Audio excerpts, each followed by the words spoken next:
Alors, bonjour tout le monde. On poursuit maintenant avec la deuxième partie du cours 11. Alors, on va parler de dépistage auprès des proches. Alors, et appui aux parents et aux enfants. Donc, pour commencer, on parle de comment dépister, comment savoir si quelqu'un a des problèmes de consommation. Premièrement, très simple, numéro un, on parle d'obtenir des aveux confidences. Donc, les parents, par exemple, pourraient avoir une discussion avec les enfants et tout simplement que les enfants, les adolescents avouent qu'ils ont des problèmes de consommation et sont capables de se confier au niveau de la consommation problématique. Le deuxième, c'est demeurer à l'affût, que les parents demeurent à l'affût de la présence des facteurs de vulnérabilité qu'on a déjà vu ensemble dans le cours. Donc, tout ce qui peut rendre l'adolescent plus vulnérable, donc qui ait plus tendance à avoir des problèmes de consommation. Donc, par exemple, des amis qui consomment, des résultats scolaires qui sont mauvais ou des parents consommateurs. Évidemment, ça, on parle plus, par exemple, d'intervenants scolaires qui pourraient savoir être au courant que l'adolescent a des parents qui consomment, qui le rendent plus vulnérable à des problèmes de consommation. Troisième, demeurer à l'affût de la présence et possession de certains objets. Alors ici, on parle d'objets qui sont associés à la consommation de drogue. On va voir plus loin, on va voir des détails. Qu'est-ce qu'on pourrait trouver, par exemple, comme parent, comme objet qui serait un signe que notre adolescent consomme. Quatrième, demeurer à l'affût de certains indices physiques. On va voir aussi qu'est-ce qu'on peut voir chez notre adolescent, des signes physiques qui nous indiquent qu'il consomme. Et le dernier, numéro 5, demeurer à l'affût de certains indices comportementaux. Donc, c'est beaucoup au niveau des comportements, excusez-moi, des comportements de notre adolescent, surtout au niveau des changements. On connaît notre adolescent, tout d'un coup, il y a des comportements qui changent. On va voir plus tard quels peuvent être ces comportements-là. Donc, excusez-moi, maintenant on est rendu aux indices, mais plus aux objets. Quels sont les objets qu'on pourrait trouver? On va parler par exemple de parents avec les adolescents qui pourraient être un signe que notre adolescent consomme. Évidemment, c'est des objets qui sont utilisés pour consommer, comme aussi drôle qu'un briquet, évidemment. Donc, qui peuvent servir aux joints, qui peuvent servir aussi à ceux qui consomment avec une pipe, comme par exemple du crack. On peut utiliser le briquet. Du papier à rouler pour les joints. Des petits sacs, c'est comme des mini-sacs. Excusez, j'ai de la misère avec mon furteur. Des petits sacs de plastique. Souvent, les petits sacs, c'est miniature. Souvent, on va mettre soit le hache, le pot, dans ces petits sacs-là. Donc, si on trouve des mini-sacs, c'est comme des mini-ziplocs, ça peut être un signe. Des ciseaux pour couper, ça c'est pour couper souvent tout ce qui est marijuana en feuilles. Donc, des pipes de toutes sortes, des petites pipes miniatures. On a vu qu'est-ce que ça pouvait avoir l'air dans nos autres cours. Des couteaux brûlés, on parlait de ça avec le hashish. Les couteaux brûlés servent à... Voyons, excusez, j'ai de la misère avec mon petit furteur, il est là. Des couteaux brûlés peuvent être un indice. C'est une façon où on fait brûler le hashish sur le bout des couteaux. Bouchons de bouteilles, si on parle plus de consommation d'alcool, si on trouve plein de bouchons de bouteilles. Des pailles pour tout ce qui peut se sniffer, la coke, l'ecstasy en poudre. Canette trouée, on en a parlé ça aussi en salle de classe. Canette trouée, on rentre la cigarette, on met un petit morceau d'hachiche, on la rentre dans la bouteille et on aspire. Donc on va aspirer dans le fond la drogue qui se transforme en fumée comme telle. Alors canette trouée ou je vous dirais même une bouteille. On voit souvent des bouteilles de plastique, par exemple de coke, avec un trou dedans. Des billets roulés, beaucoup associés à la cocaïne pour sniffer la cocaïne, des cartons de tout genre pour faire des lignes, encore là, de substances, des morceaux de carton dans les poches, des seringues, assez évidemment, pour tout ce qui est injectable. Chalumeau, je vous ai mis un petit dessin ici d'un chalumeau. Chalumeau, ça ressemble à ça. Encore là, c'est pour brûler. Brûler beaucoup, on voit beaucoup le crack, par exemple, dans des genres de petites pipes de verre. Donc, les consommateurs vont mettre la drogue dans la pipe et ils vont brûler. Ils vont brûler pour avoir les vapeurs avec le fameux chalumeau que vous voyez ici. ici. Et le visine, c'est les gouttes pour les yeux. Quand les jeunes consomment, particulièrement de la marijuana, quand ils vont consommer, les yeux deviennent rouges. Donc, visine, se mettre des gouttes dans les yeux pour enlever la rougeur. Donc, quand vous trouvez du visine, c'est pour ça que ça peut être un signe que l'adolescent consomme. Alors, c'est tout pour tout ce qui est plus indice de dépistage, mais plus au niveau des objets que les parents des adolescents peuvent trouver. Ici, on va parler de tout ce qui est plus indicateur au niveau physique. Qu'est-ce qu'on peut percevoir physiquement chez les adolescents qui peuvent être un signe qu'ils consomment? Oups, excusez. Donc, les yeux rouges, secs. Des marques sur le bras, ça c'est beaucoup plus au niveau, évidemment, des drogues injectables. Ils vont avoir des marques d'aiguilles parce qu'ils se piquent à répétition, donc ça laisse des cicatrices. Les pupilles, des fois dilatées, trop dilatées aussi, très grosses, le signe de consommation. La mâchoire tendue, des tics aussi, beaucoup associés à la cocaïne. Variation du teint. Quand on voit que notre enfant, les gros consommateurs, souvent vont avoir un teint bizarre, verdâtre, jaunâtre. Donc, reniflement, beaucoup, on entend beaucoup avec le nez. Beaucoup, encore là, c'est évidemment associé aux drogues qui sont sniffées. Coordination du corps comme tel. Quand la coordination, on voit ils sont amorphes comme tel, bougent très très lentement. Ça peut être un signe aussi de consommation. La bouche pâteuse, donc beaucoup associé aussi aux gens qui fument du pot. Variation anormale de poids, vont grossir, maigrir, dépendant de la substance que les personnes prennent. Souvent, c'est plus une perte de poids, mais on a déjà vu aussi avec le pot comme tel, la Marie, ça donne à un moment donné l'envie de manger. Donc, on peut voir aussi que les gens qui grossissent, mais aussi qui perdent du poids avec les drogues injectables, la cocaïne, ça coupe l'appétit. Le débit vocal, ça peut varier. Si par exemple quelqu'un est très dans une phase de high avec de la coke, il peut parler très très très très rapidement, ou au contraire être très amorphe, comme s'il a fumé de la marijuana, avoir un débit qui est pas normal, trop vite ou trop lent.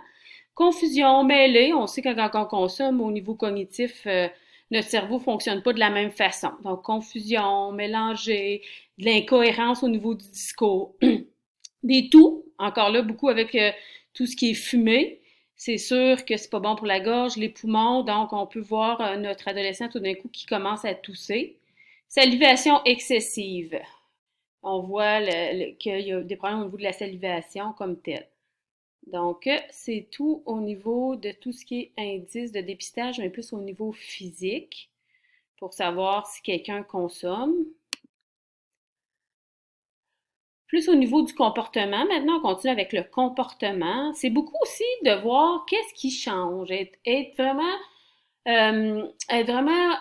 axé sur qu'est-ce qui a changé au niveau du comportement. Donc, ça peut être aussi, par exemple, l'état végétatif, assez inerte, excitation, quand c'est une drogue qui est vraiment plus au niveau de stimulante, on va voir l'excitation extrême, comme on parle par exemple de stimulateurs comme par exemple la cocaïne, comme une espèce d'hyperactivité. Un rire incontrôlable ou inapproprié, comme moi je pense par exemple quand on fume de la marijuana.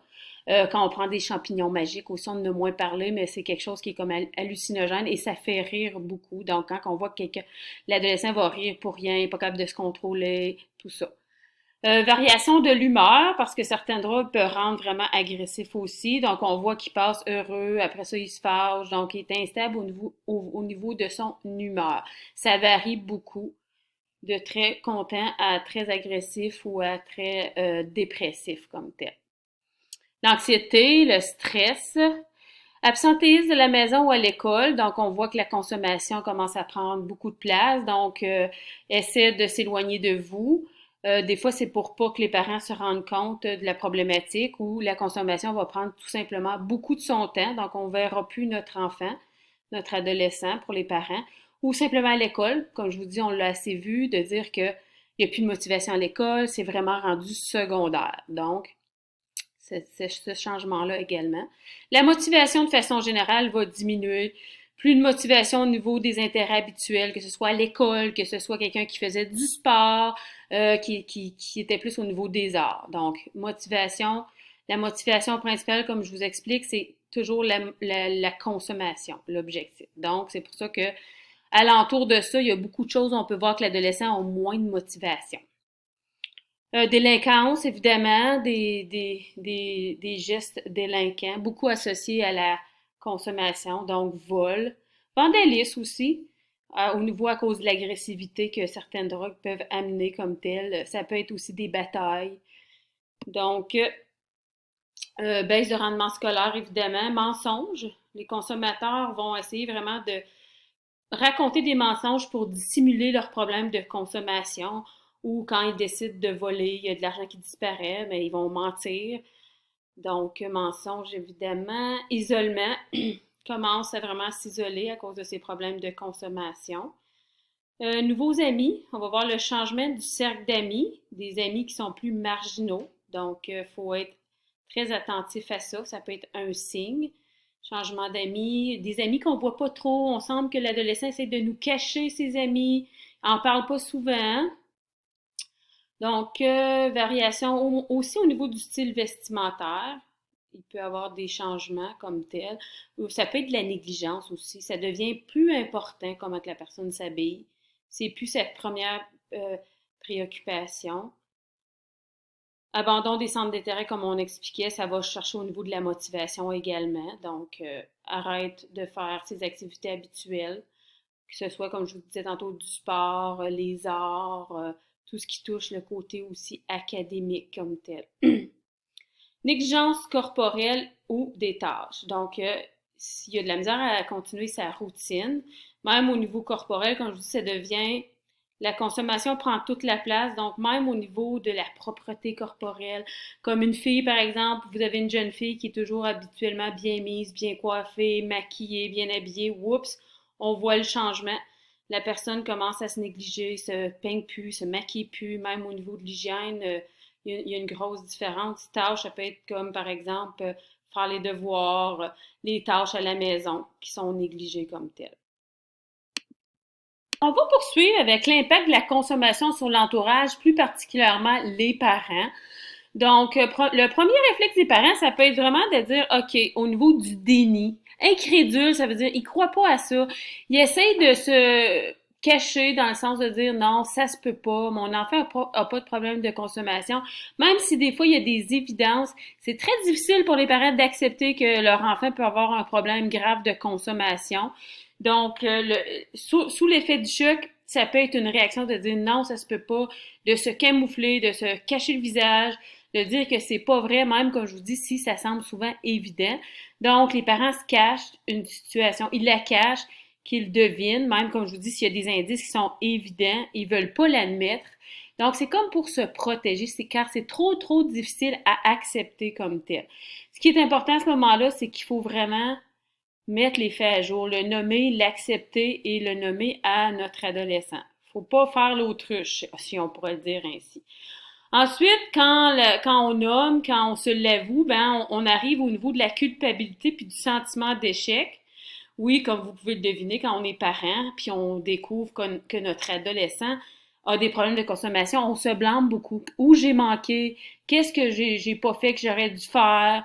Donc, on se sent impuissant, puis on se sent coupable comme parent de ne pas avoir été un bon parent, puis de ne pas avoir fait ce qu'on avait à faire, ou peut-être même de ne pas l'avoir vu avant, de ne pas s'en être rendu compte comme tel. Donc, les parents ne reconnaissent pas que le choix de leurs enfants ne leur appartiennent pas. Quand on parle de la culpabilité, tout ça, de dire à un moment donné, ben, j'ai beau faire tout ce que je peux faire, l'enfant, à un moment donné, il fait quand même ses choix et c'est très difficile des fois d'empêcher notre enfant d'agir de cette façon-là. Surtout quand l'adolescent a 16, 17, 18 ans, on essaie, mais des fois, ça échappe beaucoup au contrôle des parents. Donc, expérience de nostalgie du passé, souvent, ils vont dire qu'ils s'ennuient du temps où, justement, l'adolescent n'avait pas de problème de consommation parce que c'est sûr que la consommation va beaucoup affecter la relation des parents avec l'enfant. Donc, il n'y a plus de communication souvent. Donc, s'ennuie du temps où l'enfant ne consommait pas, voit ça comme si c'était le bon temps. Ce qu'on essaye de faire, c'est vraiment, avec les parents, c'est d'essayer vraiment de déculpabiliser les parents, de dire que c'est pas nécessairement de leur faute comme tel, puis d'expliquer comment, dans le fond, informer comment ça peut arriver, ces situations-là à leurs enfants, sans que ce soit nécessairement de leur faute comme tel. Alors,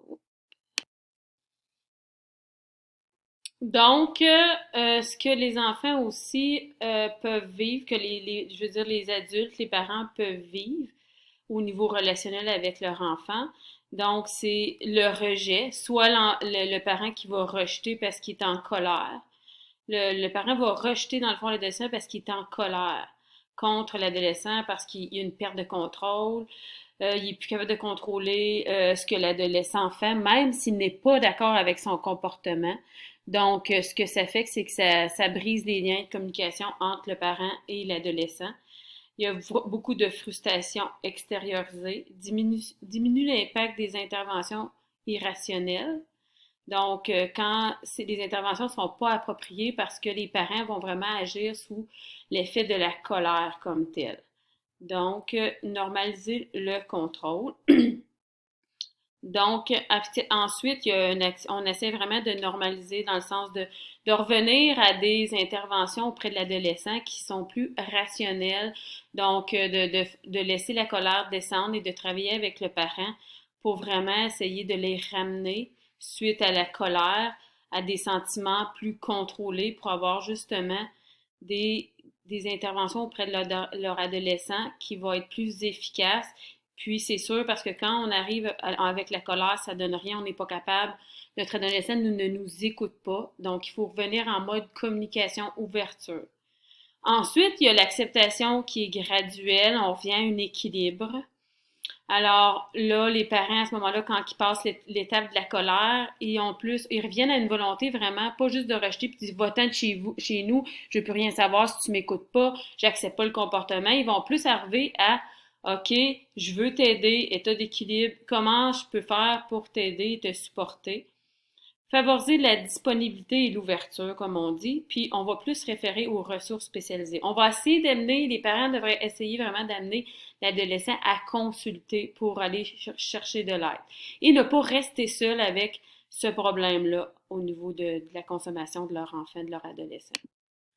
Alors, des conseils, résumons les conseils à donner aux parents qui ont un adolescent qui consomme. Donc, au début, ce qui est important pour un parent d'adolescent, c'est vraiment d'être conscientisé par rapport aux drogues. Donc, d'aller chercher de l'information, de connaître les drogues, en gros, les drogues qui sont plus consommées par les adolescents, leur effet, qu'est-ce que ça fait? Donc, ils vont être capables plus de détecter chez leurs adolescents s'ils connaissent l'effet des drogues, ils vont être capables de les reconnaître et les détecter et en parler avec l'adolescent, ouvrir la conversation. Donc, on arrive là, après ça, à la communication. Communiquer est très important. Donc, c'est un conseil qu'on donne aux parents. Vraiment de parler de drogue, même d'en parler à l'avance à notre enfant, avant même qu'il arrive à l'âge où il y a plus de chances qu'il commence à consommer. Donc, de commencer à en parler avant il nous parle lui-même de drogue. Donc, pour prévenir, informer, être à l'écoute de ses préoccupations de façon générale, des préoccupations. Déjà, l'idée, c'est d'avoir une communication saine avec son adolescent, son enfant, pour que ça devienne une habitude de vraiment que l'enfant sache que s'il y a quelque chose qui va pas, il sait que le parent va être là pour lui, pour l'écouter. Donc, c'est bon d'établir déjà, de dire, on parle souvent des préoccupations de notre adolescent ouvertement. Puis, comme je disais, prendre l'habitude de discuter régulièrement sur différents sujets. De bonnes habitudes de communication avec notre adolescent. Aussi banal que dire une fois par semaine, on prend vraiment la peine de dire comment ça va, qu'est-ce que tu vis, qu'est-ce qui se passe avec tes amis, etc., etc. Donc, si on ne communique jamais bien avec son enfant, si on ne prend pas le temps, c'est sûr que l'adolescent n'aura pas le réflexe de venir voir le parent si jamais il y a quelque chose qui ne va pas. Si déjà il sait que son parent est ouvert sur différents sujets, il va avoir beaucoup plus tendance à aller voir son parent si jamais il commence à avoir des problèmes de consommation. Puis ça va amener le parent à pouvoir réagir plus rapidement pour l'aider. Donc, il faut favoriser aussi l'estime de soi et la confiance de notre enfant, notre adolescent. C'est vraiment pour l'outiller contre les pressions sociales. Si votre enfant a une bonne estime de lui-même et qu'il est capable de s'affirmer, il va être beaucoup plus capable de résister aux pressions des pairs. Donc, à ce niveau-là. Donc, comment on fait? On donne des responsabilités à notre enfant adolescent et on le renforce, on l'encourage, on souligne vraiment comment on est fier de ses réalisations. Puis on l'amène vraiment aussi, on l'encourage à s'affirmer, à prendre sa place comme tel. Donc, très important pour l'outiller. Il va être capable aussi, si on fait ça, de dire non quand il y a des gens qui vont, des amis ou peu importe, qui vont lui offrir de consommer. Excusez. Et finalement, ben, prêcher par l'exemple, évidemment, donc être conséquent. Si par exemple on dit à notre enfant qu'il faut, il ne faut soit pas consommer ou avoir une consommation contrôlée raisonnable, ben, il faut être un modèle. Il faut prêcher par l'exemple, ce qui veut dire qu'il ne faut pas juste le dire, mais il faut nous aussi consommer de façon raisonnable. Donc, si on dit à notre enfant, ben là, je veux pas du tout, par exemple, que tu boives d'alcool, que tu prennes de drogue, puis que nous, on est un consommateur problématique, oups, excusez, problématique, puis qu'il nous voit tous les jours consommer, ça va être très difficile que notre enfant nous écoute si nous, on fait le contraire de ce qu'on lui dit de faire. Donc, ça, c'est logique. Puis plus les enfants vieillissent, plus c'est important. On va être de plus en plus confrontés si on n'est pas cohérent. Pourquoi moi, je ne fumerais pas de drogue quand toi, t'en fumes à tous les jours? Donc, c'est un peu ce que notre adolescent pourrait nous dire si on n'est pas cohérent.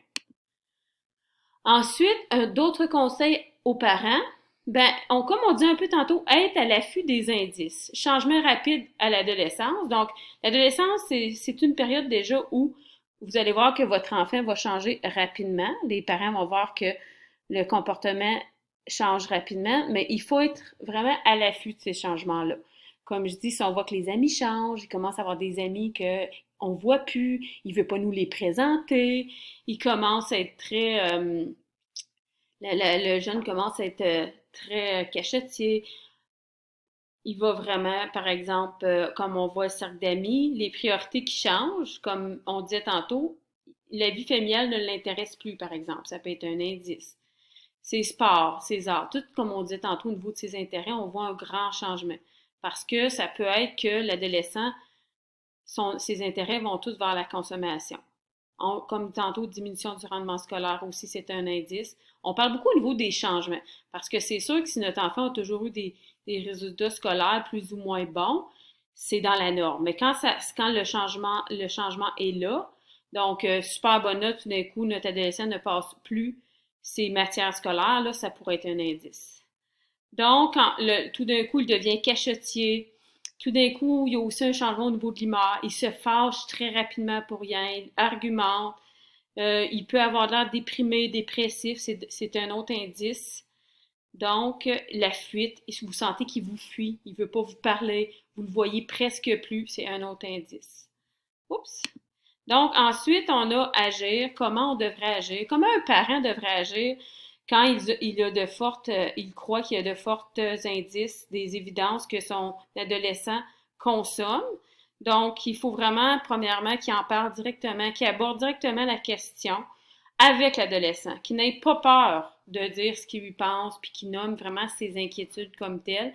Puis ensuite, il faut vraiment pas rester seul avec ça, parce que c'est très, très difficile de vivre des problèmes comme parent par rapport justement à donc, où le parent peut aller chercher de l'aide, bien, ça peut être le médecin, en parler au médecin, les conseillers scolaires, de voir quelles ressources ils ont à l'école au niveau des intervenants, aux services d'aide qui sont offerts dans la région, de regarder qu'est-ce qui s'offre dans la région. Et on a un site ici où les parents peuvent aller pour voir quelles ressources existent dans leur région concernant la toxicomanie chez les jeunes ou l'intervention en toxicomanie de façon plus large comme telle. Donc, on parle maintenant de l'impact de la consommation sur les enfants, qui veut dire, dans le fond, les enfants qui ont des parents consommateurs. Donc, on comprend que c'est très différent. Les enfants sont très vulnérables quand ils ont des parents qui consomment. Alors, conscients de la problématique de consommation, les enfants, qu'est-ce que les enfants qui ont des parents qui consomment, qu'est-ce qu'ils vivent, qu'est-ce qu'ils éprouvent? Bien, beaucoup d'interrogations parce qu'un enfant ne comprend pas vraiment qu'est-ce qui se passe, pourquoi le comportement de mon parent va changer si brusquement. Donc, ce qui fait qu'il est désorienté, déstabilisé, beaucoup d'inquiétude, de l'angoisse. Il est angoissé parce que c'est souvent des parents très, très instables. Il ne sait jamais qu'est-ce qui va arriver. Par exemple, des parents qui consomment en état de manque, très agressif. Donc, tout d'un coup, le parent vient très agressif. L'enfant ne comprend pas. Il ne sait jamais à quoi s'attendre parce que les parents sont instables. Donc, crainte pour leur sécurité, évidemment, parce qu'ils ont souvent vécu de l'abus, que ce soit de la violence, que ce soit de la négligence. Donc, ils ont vraiment peur pour leur sécurité, ces enfants-là. Donc, évidemment que l'angoisse aussi vient de là parce qu'ils ont du vécu comme tel. Même des enfants qui voient tout simplement leurs parents disparaître pendant quelques jours. Donc, qu'est-ce qu'on fait pour aider ces enfants-là comme intervenants? Ben, premièrement, on les informe. On les informe qu'est-ce qui se passe, qu'est-ce que vivent tes parents au niveau de la consommation comme telle. Donc, ça les amène à être rassurés dans le sens où ils ne se sentent pas responsables parce que les enfants vont vraiment penser que c'est de leur faute. Ils pensent qu'ils ont fait quelque chose de pas correct et c'est pour ça que l'attitude de leurs parents va changer comme telle. Ils se responsabilisent beaucoup, beaucoup. Donc, on les aide à se déresponsabiliser, à comprendre vraiment que si leurs parents agissent de cette façon-là et qu'ils ne vont pas bien, c'est pas de sa faute comme tel. Donc, souvent, les parents, par exemple, vont se fâcher contre les enfants pour absolument rien. Donc, puis les enfants vont penser qu'ils ont fait quelque chose de pas correct. Donc, les aider vraiment à les informer, qu'ils comprennent mieux la situation, les rassurer et leur faire vraiment comprendre que c'est pas de leur faute. Et ensuite, on va parler de prévenir. Prévenir pour les protéger. Quand on parlait ici de crainte pour leur sécurité, d'abus, puis tout ça, quoi faire? Dans le fond, qui appeler? Peut-être aller voir le voisin ou qui contacter, par exemple, quand le parent vient agressif. Quoi faire? Se sauver, appeler quelqu'un. Donc, établir un plan d'action vraiment au niveau de la prévention, de dire si ton parent devient agressif ou si tu te retrouves toute seule dans la maison pendant 2, 3 jours pour essayer de le sécuriser le plus possible. C'est sûr que la prévention, si c'est un cas extrême, on va peut-être être obligé vraiment d'alerter tout ce qui est vraiment le service d'aide à l'enfance ou la DPJ. Ça va vraiment dépendre de la situation, puis comment ça peut être fait rapidement comme tel. Donc, parfait pour ça. Donc, ici, on va terminer avec quelques ressources spécialisées disponibles dans la région. C'est certain que vous en avez une liste assez exhaustive citée dans le contenu. La liste que je vous avais déjà donnée pour vos visites de milieu. Mais, puis il y en a qui se retrouvent ici aussi, mais j'ai quand même fait un résumé des ressources dans la région. Donc, ici, Maison Fraternité, ça c'est un site intéressant, bien documenté. Maison Fraternité, qui a vraiment des services pour tous les groupes d'âge, autant internes, externes. CRC, c'est tout ce qui est ressources communautaires, selon le secteur comme tel, organisme communautaire. Donc, les AHA, à la non, à l'Athènes, c'est vraiment des groupes d'entraide, de support avec des parrains, etc., pour soutenir les gens qui ont des problématiques. Le centre Robert Smart, c'est vraiment un centre au niveau de la toxicomanie. CHIO, Hôpital des enfants. Royal Ottawa, c'est l'hôpital royal aussi à Ottawa qui ont des services spécialisés en toxicomanie. Le 911, évidemment, quand il y a une situation d'urgence, par exemple overdose, etc. Donc, un organisme CAMH, qui est un organisme canadien qui œuvre auprès de la santé mentale et toxicomanie. Donc, vous voyez un peu, comme on parlait, comment c'est avantageux d'intervenir sur les deux sphères. Donc, eux, ils le font, autant au niveau de la santé mentale et la toxicomanie. Donc, puis plus au Québec, là, j'ai plus vu le côté Ontario au niveau des ressources. Au Québec, on a le Centre Gélinec, encore un petit peu comme Fraternité, là, beaucoup de toutes sortes de services au niveau de la toxicomanie, puis au niveau de toutes sortes d'âges. Le CLSC, le Centre 24/7, Ça, c'est beaucoup au niveau du suicide, évidemment, plus au niveau du suicide, mais vu qu'on sait que la consommation peut amener aux idéations suicidaires, donc centre 24/7. Telaide, Outaouais, plus une ligue d'écoute, puis Jeunesse Écoute, même chose. La DPJ, si jamais on a besoin d'un signalement pour des enfants qui ont des parents toxicomanes puis qui sont en danger. Et encore là, le 911, même chose sur le côté du Québec. Donc, merci beaucoup. Ça termine la matière, dans le fond, pour la session, parce que c'était notre dernier cours théorique. Alors, merci beaucoup. Puis, je vais vous envoyer sous peu l'information, une capsule pour l'examen final qui va se faire sur ECT. Ça va être une capsule vraiment qui va vous montrer concrètement comment compléter un examen sur ECT. Donc, merci beaucoup. Prenez soin de vous. Bye bye.